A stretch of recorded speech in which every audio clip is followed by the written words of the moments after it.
So we're back. By now, you should have finished doing your first exercise. Let's now go to the next set of rules. The next rule is don't use redundant legal phrases. We are using so many legal phrases that are very redundant. Okay? So ito, alam natin to, null and void. Pwedeng void na lang. Lalo nang pinalala kasi sasabihin totally null and void. At mas malala, totally null and void and of no further force or effect whatsoever. Ang daming words, pwedeng gamitin isa lang, void. Okay? Other phrases, alter or change, just say change. Confessed and acknowledged, just say acknowledged. Convey, transfer, and set over, just say convey. For and during the period, just say for the period of. Okay. Force and effect, it will take effect. Okay. Full and complete, just say complete. Give, devise, and bequeath, just say give. Good and sufficient, just say sufficient. Made and entered into, just say entered into. Okay, order and direct, just say direct. Peace and quiet, just say peace. Rest, residue, remainder, just say remainder. Okay, save and accept, pwedeng sabihin accept, pwedeng sabihin save. Okay, just choose one. Suffer or permit, just say permit. Okay, true and correct, just say correct or true. Undertake and agree, just say agree. And last will and testament, just say will. Okay. Now, the way to use base verbs, not nominalizations. What are base verbs? Base verbs are those that contain the action. So, to complain, collide, decide, pay. Pag nominalization, yung verb, ginagawang noun like complaint, for complain, instead of saying collide, collision, instead of saying decide, decision, instead of saying pay, payment. Ang problem, sa nominalization, they attract surplus words. So, mas humahaba yung sentence. Instead of saying, the man complained, sasabihin mo ngayon, the man files a complaint. Or instead of saying, the cars collided, sasabihin mo, the cars are involved in a collision. Or instead of saying, the court decided, you will say, the court rendered a decision. Or instead of saying, the debtor pays, you will say the debtor makes payment. So nominalizations lengthen the sentence. And as much as possible, you'd like to avoid that. Next rule, prefer the active voice. Active, the subject is doing the acting. It makes for a stronger point and the sentence is shorter. So here, example, Mario kicked the ball. Passive, the subject is being acted upon. It is weaker and the sentence is longer. So the ball is kicked by Mario. Okay, that's a passive sentence. Ito, the union filed a complaint. That's an active sentence. It becomes passive when you say a complaint was filed by the union. Okay. So other examples. The trial judge will deny your motion, or your motion was denied or will be denied by the trial judge. Next, the legislative history supports our conclusion. Magiging passive siya pag sinabing our conclusion is supported by the legislative history. Okay? And then active siya if you say the trustor has not intended the trust to be terminated. It will become passive if you say the trust had not been intended by the trustor to be terminated. Okay? So now let's go to the truncated passive. Passive voice in which you do not know who is doing the acting. That is the truncated passive. So we have an example. The law was passed. Who is passing the law? Hindi nakalagay. Okay? So in this example, all improvements of the patented invention that are made hereafter shall promptly be disclosed, and failure to do so shall be deemed a material breach of this license agreement. Who must disclose to whom? Must each party disclose improvements to the other? It's not clear. And these are the kinds of sentences that you should avoid in your legal drafting. Okay? So, use short sentences. First guide, in most sentences, put only one main thought. Second guide, keep the average sentence length below 25 words. So here we're talking of average, it doesn't mean that all sentences should be below 25. Kasi sometimes, kailangan talagang lumampas ng 25, but the average must be below 25. And that's part of the flesh readability formula. Next, arrange your words with care. Avoid wide gaps between the subject, the verb, and the object. So, in sentence in red, no, the defendant demurred. The defendant filed 6 affidavits. Diretso, malinaw. Yung subject is the defendant, the verb is demurred. Dun sa sentence number 2, the subject is the defendant, verb is filed, and object is 6 affidavits. Malinaw, magkakadikit. Pero minsan, pag may wide gap, mahirap maintindihan. Like in the second example, the subject here is a claim. And then, no, actually, object nga yung claim because really the active person here is the injured party. Pero anyway, ito yung long sentence. A claim in which the case of negligent misconduct shall not exceed 50,000 pesos, and in the case of intentional misconduct shall not exceed 100,000 pesos may be filed with the Office of the Administrator by any injured party. Ang layo nung gap. Nung a claim may be filed by any injured party. Okay? So, how do you resolve that? Ito yung the way it was rewritten. So, you see the subject is the injured party, or the action is file, and the object is claim. So the sentence goes, any injured party may file a claim with the Office of the Administrator, period. So, kinat natin yung sentence. Next, a claim must not exceed 50,000 pesos for negligent misconduct or 100,000 pesos for intentional misconduct. Okay, so here's an example of closing the gap between the subject and the verb by moving the intervening words to the beginning or end of the sentence. In this particular case, the intervening words were moved towards the end. Other examples. This agreement, unless revocation has occurred at an earlier date, shall expire on November 1, 2012. The better way is, as stated, unless sooner revoked, this agreement expires on November 1, 2012. Next sentence. The defendant, in addition to having to pay punitive damages, may be liable for plaintiff's costs and attorney's fees. The better sentence is, the defendant may have to pay plaintiff's costs and attorney's fees in addition to punitive damages. So, close the gap between the verb and the object. Here is an example. The proposed statute gives to any person who suffers financial injury by reason of discrimination based on race, religion, sex, or physical handicap a cause of action for treble damages. Dapat magkadikit dyan yung the proposed statute gives a cause of action. So that's how it was rewritten. See the lower sentence. The proposed statute gives a cause of action for treble damages to any person who suffers financial injury by reason of discrimination based on race, religion, sex, or physical handicap. Now, another rule. Put conditions and exceptions where they are clear and easy to read.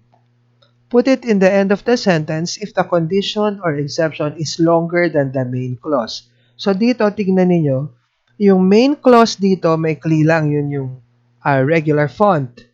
Yung condition, yung naka-italicize, mahaba. Okay? So, here, a lawyer may disclose a client's confidential information if disclosure is necessary to prevent, mitigate, or rectify substantial injury to the financial interest or property of another than is reasonably certain to result or has resulted from the client's commission of a crime or fraud in furtherance of which the client has used the lawyer's services. Now, this can actually be rewritten better. Pero ang point dito is saan mo ilalagay yung exceptions or conditions? Sa dulo, kasi mahaba. But in the next example, put it in the beginning if the condition or exception is short or to avoid leading the reader astray. So here, the exception is only composed of 3 words. Put it in the beginning so that the rest of the sentence will be complete. See, except for US, all persons passing this point must have in their possession a valid passport, a baggage clearance certificate, and a yellow entry card. Okay? Next, when necessary, make a list. Here is an example of a sentence with an enumeration that is not in a list. Okay? You can qualify for benefits under Section 43 if you are 64 or older and unable to work, and that section also provides benefits in the event that you are blind in one eye or both eyes or are permanently disabled in the course of your employment. Okay, parang hirap basahin, may enumeration. So, mas maganda if you make a list. You can qualify for benefits under Section 43 if you meet any one of the following conditions, colon, and then you enumerate.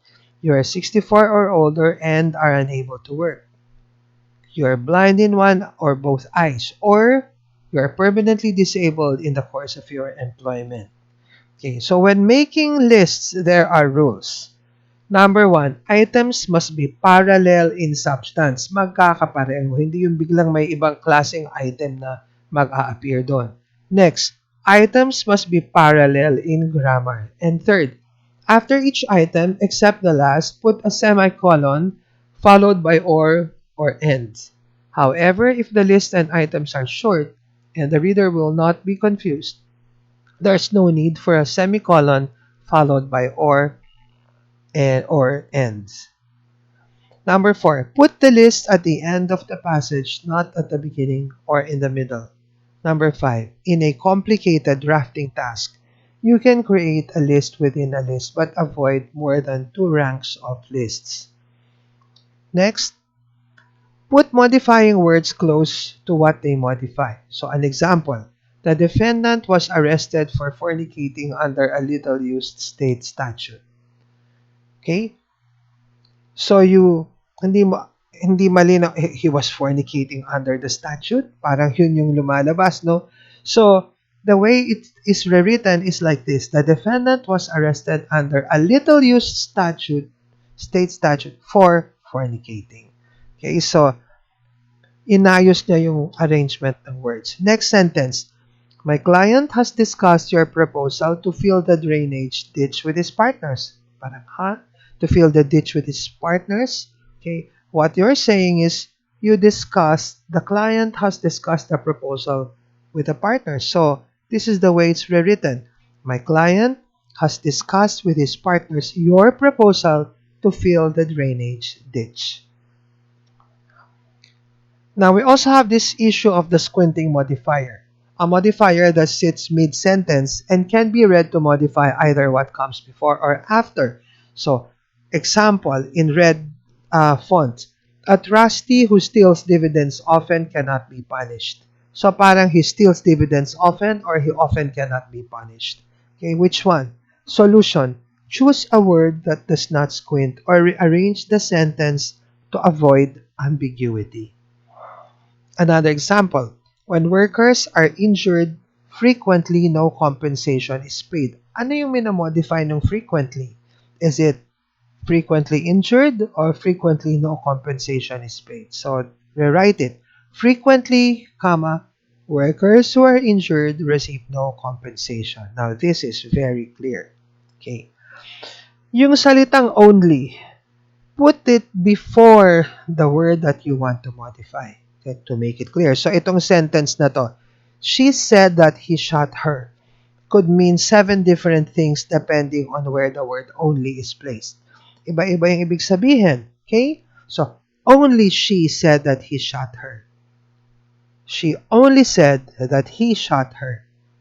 She said only that he shot her. She said that only he shot her. She said that he only shot her. She said that he shot only her. She said that he shot her only. Okay? So, magkakaiba yung meaning. Again, put it before the word that you want to modify. Okay. Lessee shall use the vessel only for recreation. So, is it use the vessel only or use it only for recreation? The better way is lessee must use the vessel for recreation only. Okay. Shares are sold to the public only by the parent corporation. So, sold by the to the public only or sold only by the parent corporation? The better statement is only the parent corporation sells shares to the public. Next, the grantor was Maxwell Aaron, the father of Sarah Aaron, who later married Pat Snyder. Okay, who married Pat? Maxwell or Sarah? Kasi yung Pat is the name of a male or a female. So rule, place the relative pronoun who, which, that right after the word to which it relates. So the better statement would be the grantor was Sarah Aaron's father, Maxwell Aaron, who later married Pat Snyder. Okay?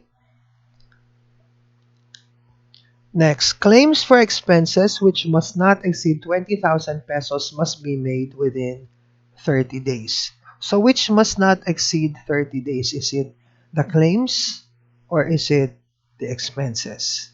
Okay?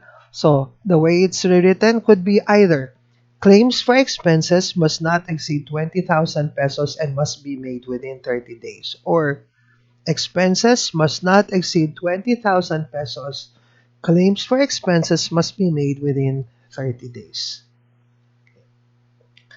Next, avoid nested modifiers. Anong ibig sabihin? Yung madaming mga modifiers at modifying clauses which are within modifiers themselves. Example, defendant who was driving a flatbed truck that was laden with a tangle of old furniture, some of which was not tied down securely, stopped without warning.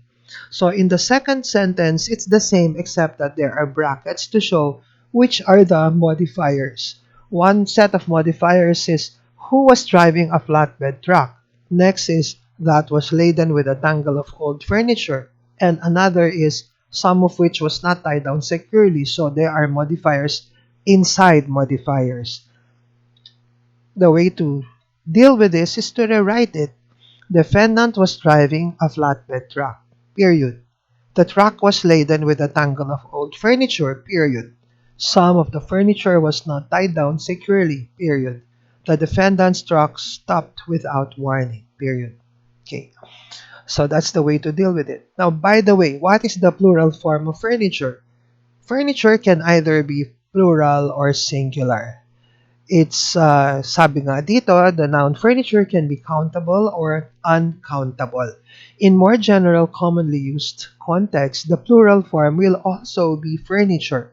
But in more specific context, the plural form can also be furnitures, as in reference to various types of furnitures or a collection of furnitures.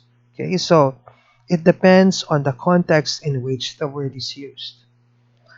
Okay, another example, a claim for exemption, which in the case of a dwelling that is used for housing not more than a single family shall not exceed 500,000 pesos or the fair market value, whichever is less, may be filed with the administrator within 90 days after receipt of notice. The better way is to state it as follows. A claim for exemption may be filed with the administrator within 90 days after receipt of notice, period. The claim for a single-family dwelling cannot exceed 500,000 pesos or the fair market value, whichever is less. Next rule, choose your words with care. Here's an example. The statement for professional services that you will find enclosed herewith, billing letter. Okay, again, so let me say again. So the lawyer is writing to his own client. Ito yung sabi niya, the statement for professional services that you will find enclosed herewith is, in all likelihood, somewhat in excess of your expectations. In the circumstances, I believe it is incumbent upon me to avail myself of this opportunity to provide you with an explanation of the causes therefor. It is my considered judgment that three factors are responsible for this development. So see how this has been rewritten. After all, he is writing to his own client. The bill I am sending you with this letter is probably higher than you expected, and I would like to explain the three reasons why. So yun lang, that's all that he wants to say in that long explanation. Next, excuse me, do not use lawyerisms. Yung mga salitang aforementioned, whereas, res geste, hereinafter, the said object. Do not use them. Okay? And another rule is avoid shotgunning.